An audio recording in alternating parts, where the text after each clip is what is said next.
Gene. Wasn't that nice? Wasn't that nice?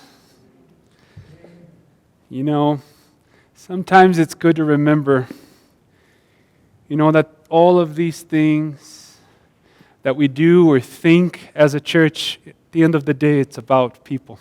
It's about what God has done for individuals, for you and for me. And now how we're going to live based on those beautiful truths that we have seen and heard of in Jesus. Welcome, everybody. Good seeing you. Hello. How are you doing? Good. Happy Sabbath. Good. Great to see all of you. A good day.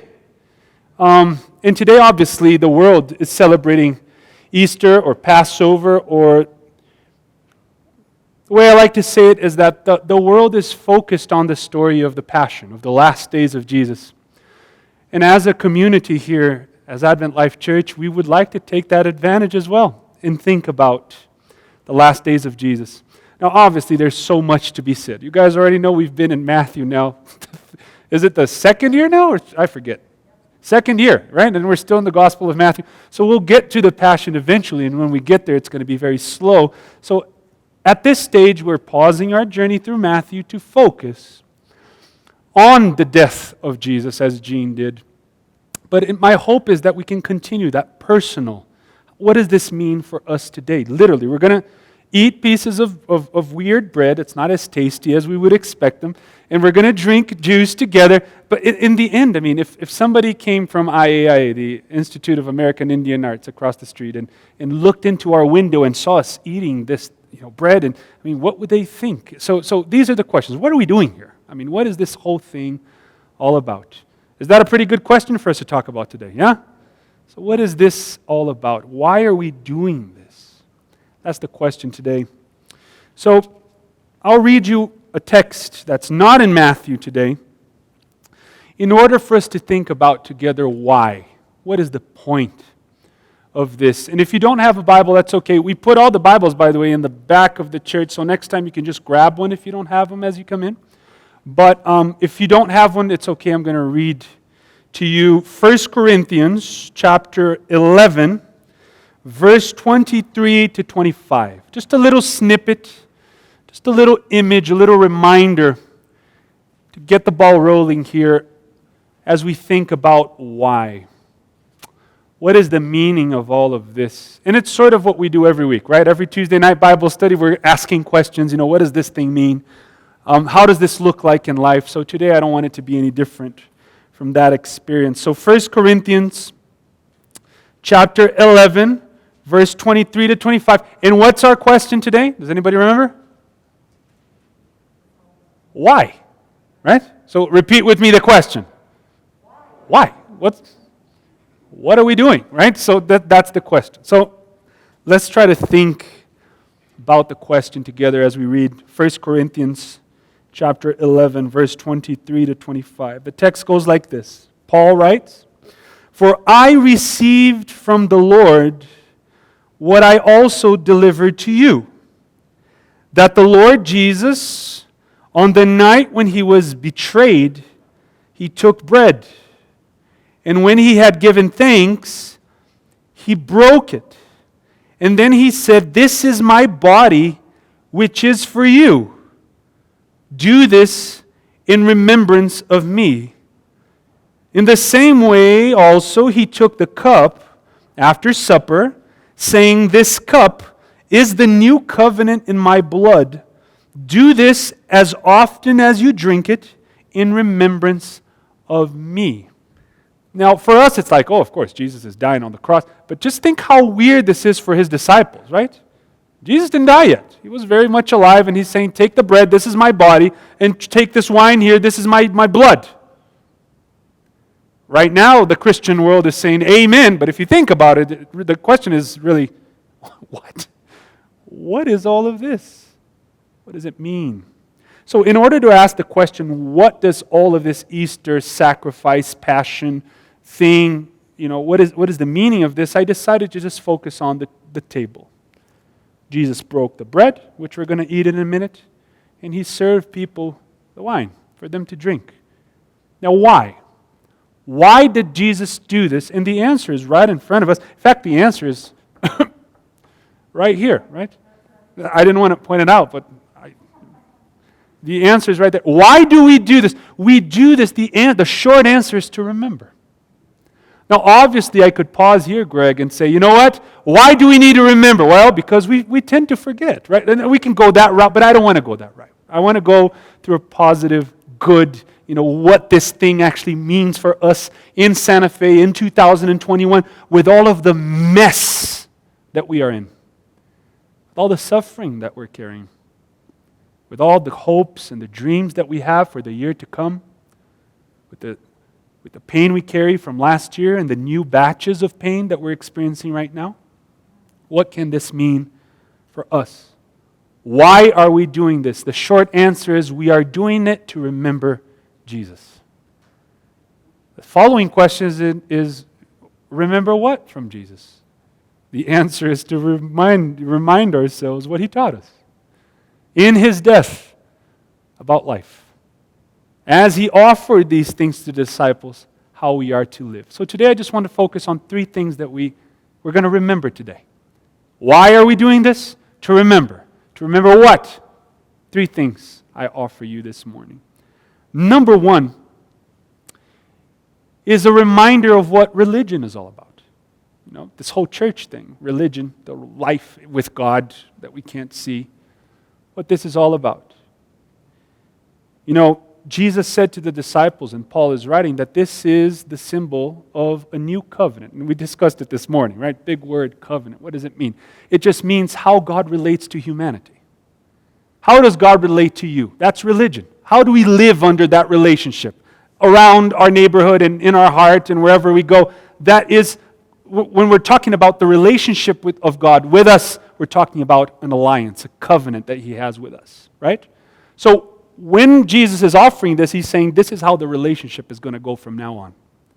So remember this. So what can we learn as we eat the bread and drink that juice about our relationship with God? How religion is going to work? Because let me tell you, the regular structure of religion for ages was you bring something to the gods, right? Be it a little goat or an offering or whatever, or a child even sometimes, right, to Baal and all that stuff. And then as you offer it to the gods, right, as you take it up, then the gods are going to look down.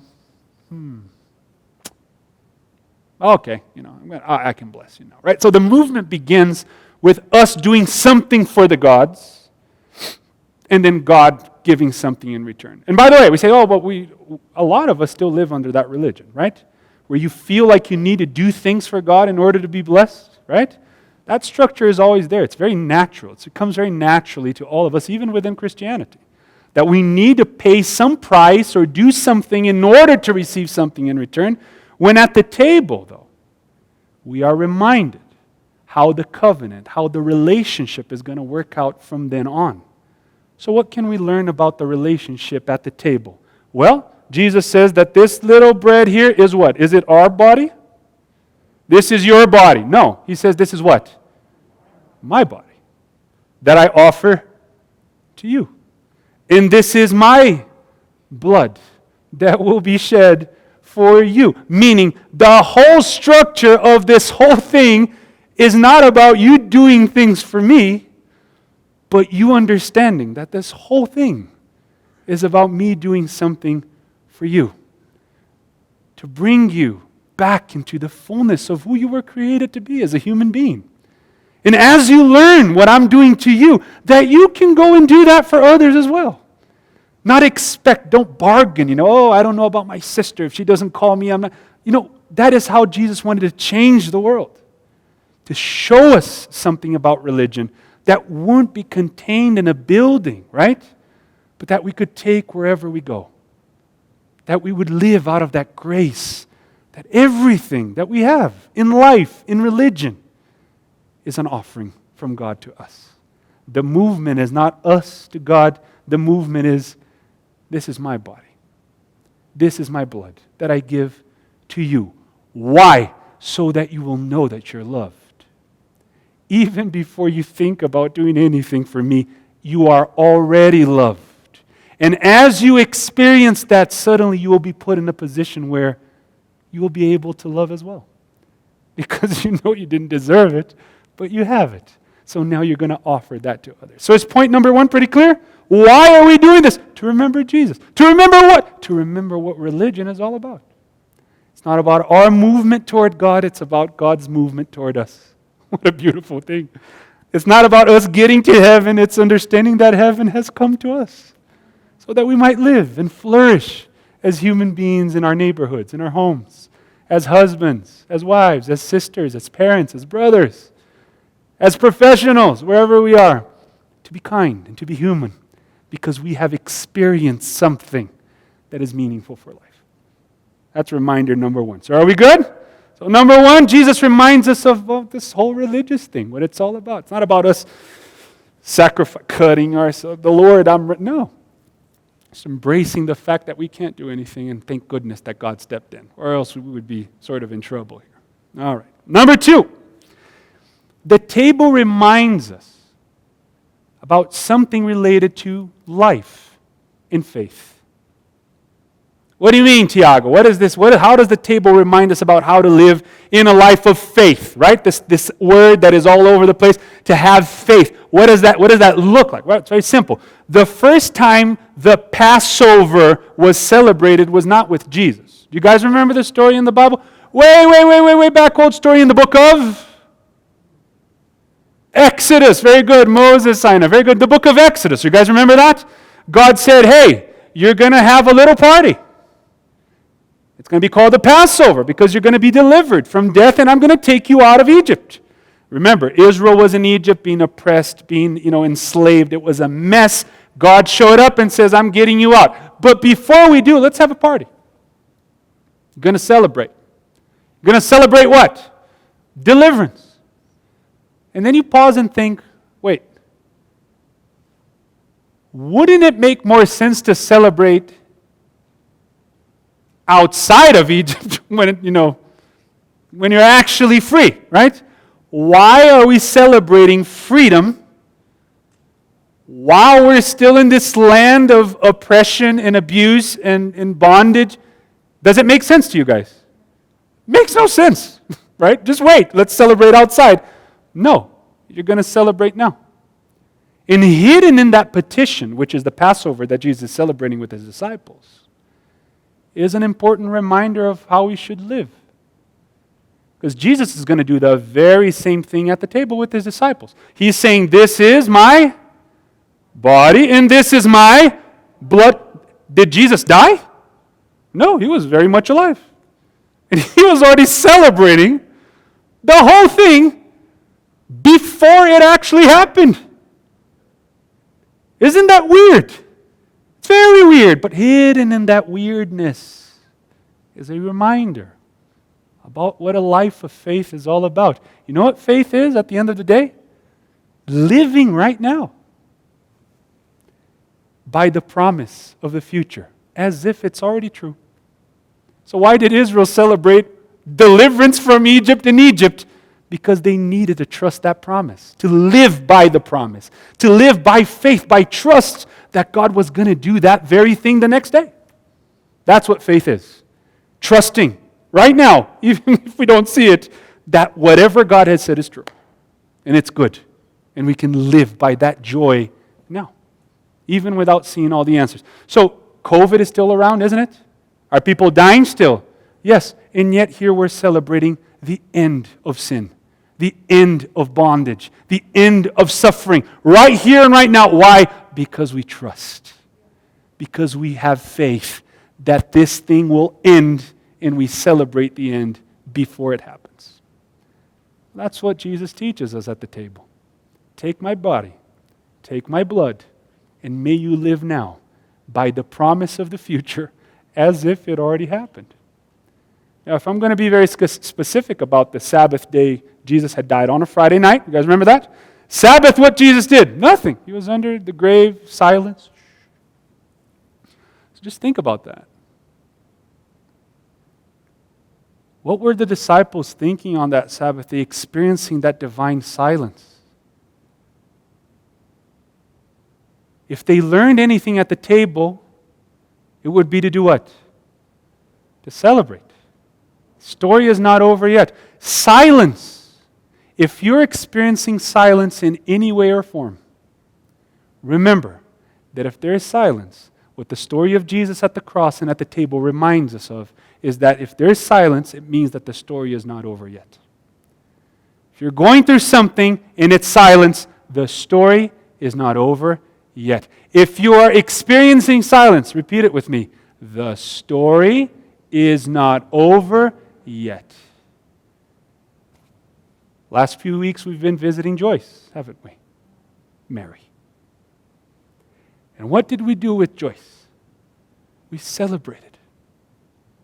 We took a little oil, placed it on her head, and remember what I told her? I said, Joyce, you belong to God. In life or in death. And the silence that now we experience with the absence of Joyce is another reminder that her story is not over yet. So are we sad? Of course. Are we heartbroken? Yes. And yet we celebrate. Why? Because the story is not over yet. The table reminds us how to live by faith. Knowing that there will be an end and living that right now. Are we together? Yes or no? So the table reminds us of two things thus far. Something about religion and something about how to live by faith, by trust that if God said something, it is true. And even if we experience silence, then that story is not over yet. Finally, Jesus reminds us at the table something about what a church community is all about. Right? By the way, I've told you this before, but I will always repeat it. Every time we put these things on the table, I'll always repeat the same thing. Jesus said, "This is my body that I will break and I will offer to you." And in doing so, hidden in that action is a reminder as to how we are to live as a community of faith. Paul later will say that the church is the what of Christ? The body of Christ. Isn't that interesting? So in that last meeting at the table, Jesus does what with the body? Breaks and gives. So that the disciples must understand how God reacts to us, how He acts toward us, and so that we might realize, oh, this is how we are to live now as a community. Breaking ourselves and sharing ourselves with others. Of living that life that is so interested in others that we forget about ourselves and our own problems and our own sins and our own little thing. You know, Christianity is so self-involved in myself and my sin and how to get to heaven when this whole thing has very little to do with all these things. Yes, there is heaven. Yes, there is a promise. Yes, we have sins. And yet, if we just learn that one thing, that life as a community is about breaking ourselves and offering it to others, then how little time we would have to think about all those other things. You know, I had a lot of feelings this week since Joyce, since the news, and I had a very hard week, Mary too. I cried a bit. And you know, I'm a very emotional person. I'm very honest about my feelings with all of you all the time, right? And I'm driving through back here to do some work on the school, and there's a man living by the bridge under I-25. I don't know if you saw him or not. His name is Dan, but he goes by Turtle. So if you guys want to hang out with him a little bit, his name is Turtle. And one of these days, I just saw him so many times that I just said, I had some money in my car and leftover pizza from the party, and they said, I just, give him some stuff. So we sat, we chatted a little bit. And it's interesting how in half an hour you forget all of the stuff that we carry because we're so involved in the pain of others, in the life of others. So I wondered if the table reminds us that there's a better way to live. Breaking ourselves, our time, our funds, our spaces to include others in our story and to make sure that their story is not over yet as well. So are we together, guys? Yes or no? 3 reminders at the table of Jesus. Number 1, how this whole religious thing is going to operate from now on. Not about us doing many things for God, but understanding that heaven came down to show us a way to live. Number 2, something about how to live by faith. Celebrating the end of COVID and death and suffering even before it happens. That's crazy. And that's why Paul says that this whole thing is crazy to people around, because it truly is. Here we are celebrating the end before it happens. Why? Because Jesus showed us at the table how to do just that. And finally, how to live as a community of faith. Not caught up in our little structures and hierarchies and self-interests, but could you imagine? And I think we've been doing that for some time together now, right? How to imagine a new community. One that follows the way of Jesus to the point that we're less concerned about positions and titles and things, and much more concerned about breaking ourselves for those within the community and under the bridges, in the corners, the marginalized, the abandoned, the forgotten, those whose society have stripped of voice and sight, to be there for them, to smile, and to offer them something that we have also received. Could you imagine if we continue to live like this kind of community in the city of Santa Fe? I wonder. I think that would be a beautiful thing. What do you guys think? Yeah.